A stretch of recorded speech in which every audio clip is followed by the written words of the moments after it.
Seorang pengusaha aksesori dan perhiasan Asep Saipuddin tewas dibunuh istri, anak serta pacar anak korban. Tetangga korban mengaku saat kejadian tidak mendengar suara apapun dari rumah korban. Tetangga rumah yang berada persis di sebelah rumah korban tidak mendengar suara gaduh atau teriakan dari rumah korban. Bahkan saat kejadian, rumah korban terlihat sepi pada malam itu. Menurut tetangga, istri dan anak mengatakan korban tewas akibat terbentur lemari pada malam kejadian. Di mata tetangga, korban dan pelaku tidak pernah mendengar pertengkaran, bahkan keluarga terlihat harmonis. Saat kejadian teteh dengar nggak ada cekcok atau suara apa gitu? Nggak ada suara apa-apa. Tahu-tahu ya pas orang-orang juga udah pada ngumpul. Tahu korban udah meninggal gitu ya? Iya, lihat korban udah meninggal kayak gitu. Tapi hari-hari sebelumnya pernah denger cekcok, berantem gitu? Enggak sih, nggak pernah.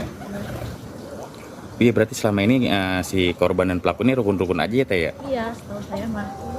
Nggak pernah ada. Nggak pernah kedengeran cekcok kayak orang kan kalau berantem suka kedengeran ya, emang nggak ada suara kayak gitu. Seorang pria di Setu, Kabupaten Bekasi tewas di tangan istri, anak, dan pacar sang anak.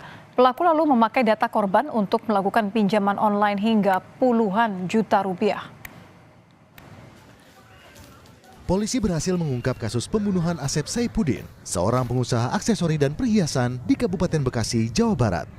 Istri, anak kandung, dan pacar anak korban menjadi dalang pembunuhan Asep. Kecurigaan muncul saat keluarga korban melihat sejumlah luka di tubuh korban.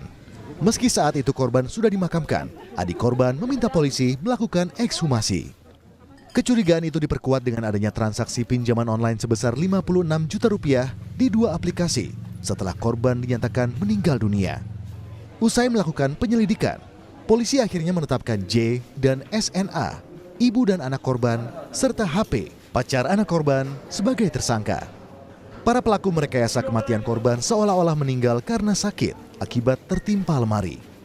Motif ekonomi melatar belakangi ulah pelaku. Selain itu, kekasih anak korban sakit hati karena tidak mendapat restu dari korban. Setelah korban meninggal dunia, pelaku mengambil telepon genggam korban, kemudian melakukan transaksi pinjaman online, ya, itu sebesar 13 juta rupiah. Kemudian melakukan transaksi juga isi cash, ya, isi cash sebesar 43.500.000 rupiah. Untuk motif ini ada motif ekonomi dan ada motif sakit hati terhadap korban.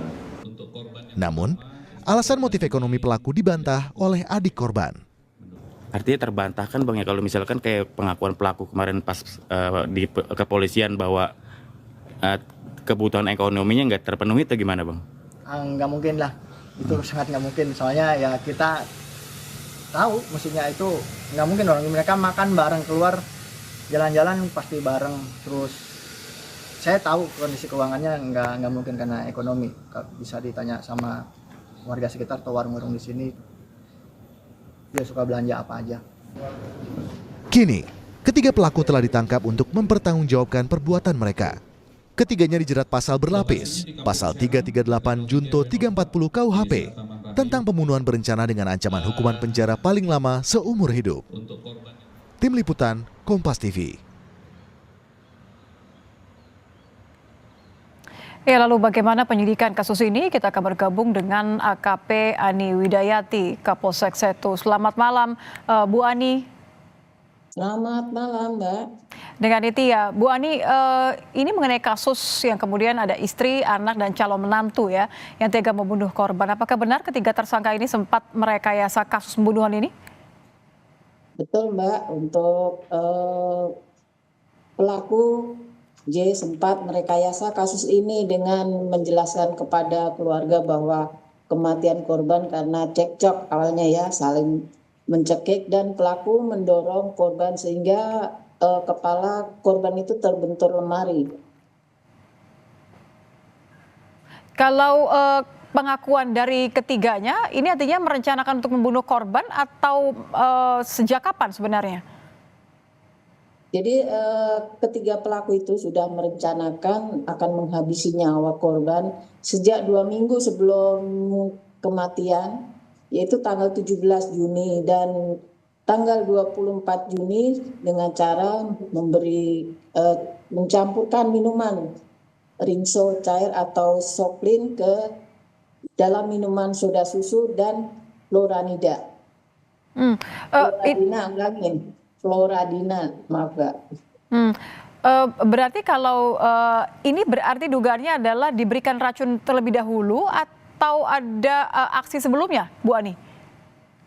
Diberikan itu minuman dulu, diracun terlebih dahulu. Kalau motif, apakah ketiganya memiliki motif yang sama, motif ekonomi, atau sebenarnya ada motif yang berbeda dari ketiga tersangka ini? Ada motif yang berbeda ya Mbak ya, para pelaku sakit hati ya. Untuk inisial J itu sakit hati karena di nafkahnya sebenarnya kan suaminya juga orang punya ya, berada, cuman Maaf Bu Ani, J ini berarti istrinya ya? betul. Jadi dia cuma dikasih nafkahnya 100.000 per hari. Terus tersulut emosi ketika mendengar adanya pembelian HP oleh korban dan tidak diketahui HP itu untuk siapa. Terus untuk SN kecewa karena tidak mendapat restu dari korban. Berarti SN ini adalah anaknya ya? Ya, terus untuk HP sakit hati juga karena sudah pacaran 4 tahun tidak direstui. Jadi setiap HP main ke rumah korban dicuekin, tidak mendapat respon yang baik. Kalau dari penyelidikan sejauh ini berarti siapa yang pertama kali melontarkan niat untuk atau rencana untuk kemudian membunuh korban ini? Ya tetap mereka bertiga Mbak. Jadi bertiganya melakukan kesepakatan untuk merencanakan pembunuhan. Apakah sudah diketahui mungkin siapa yang pertama kali melontarkan rencana ini, Ibu? Awalnya untuk HP itu karena sudah 3 kali gagal dalam rencana pembunuhan itu dengan minuman tadi, terus HP memberikan inisiatif mungkin untuk sekarang langsung dieksekusi aja. Nah, disepakati oleh J, begitu Mbak. Boleh dijelaskan kembali berarti peran dari masing-masing tersangka ini apa saja Ibu, pembagian perannya seperti apa? Jadi untuk si HP itu dia mencekek dan memukul korban dengan helm. Terus untuk J langsung membantu untuk mencekik juga Mbak. Nah untuk si SN anaknya itu mengikat dengan lakban. Oke, jadi yang melakukan aksi kekerasan ini juga calon menantu dan istrinya korban ya? Iya, betul Mbak. Oke, ya pembunuhan ini apakah betul Bu Ani terungkap karena memang identitas korban sempat digunakan untuk pengajuan pinjaman online? Nah, untuk diketahuinya pembunuhan ini dari pihak korban, keluarga korban merasa curiga karena ada handphone di korban itu ada transaksi tersebut dilakukan saat korban sudah meninggal dunia. Jadi di situ ada kecurigaan dari keluarga korban, Mbak. Berarti memang betul ada transaksi pengajuan pinjaman online ya Ibu ya? Iya. Ini dilakukan oleh siapa Ibu? Dilakukan oleh HP. Ya, artinya adalah calon menantu berarti ya? Iya. Calon menantu atau pacar anaknya ya? Ya, setelah dilakukan transaksi tersebut sama HP itu ditransfer ke rekening SN. Dan SN juga langsung mentransfer ke rekening HP. Gitu, Mbak. Jadi ditransfer ke rekening anak korban. Artinya kalau dari pengakuan para tersangka, apakah pengajuan pinjol ini atas ini rencana bersama ketiganya? Betul Mbak, rencana ya bertiga. Jadi untuk membayar utang-utang si SN tersebut dan untuk membayar utangnya calon mertua si ibunya itu. Oh, jadi sebenarnya istri korban ini sedang terlilit hutang begitu? HP korban bukan yang terlilit hutang itu si HP. Namun Oh, menantunya. Oke. si itu cuman tidak seberapa sih. Gitu. Oke, jadi uang yang digunakan atas identitas korban ini digunakan untuk menutupi hutang calon menantu korban begitu ya? Iya betul. Baik, sejauh ini berarti kasusnya sudah diproses sejauh mana Ibu? Apa langkah selanjutnya?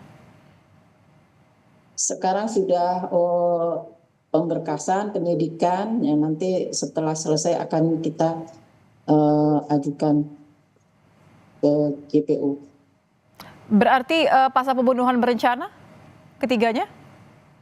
Ketiganya dipersangkakan melanggar pasal 44 ayat 3 Junto pasal 5 Undang-Undang RI nomor 23 tahun 2004 tentang KDRT dan pasal 340 KUHP dan atau pasal 338 KUHP dan atau pasal 351 ayat 3 Junto pasal 55 dan 56 KUHP Mbak. Ya, ancaman hukumannya untuk KDRT 15 tahun dan untuk pasal 340 pidana mati seumur hidup atau selama waktu tertentu paling lama 20 tahun Mbak. Baik, terima kasih Bu Ani, AKP Ani Widayati, Kapolsek Setu sudah bergabung bersama kami di Kompas Malam. Selamat malam Ibu.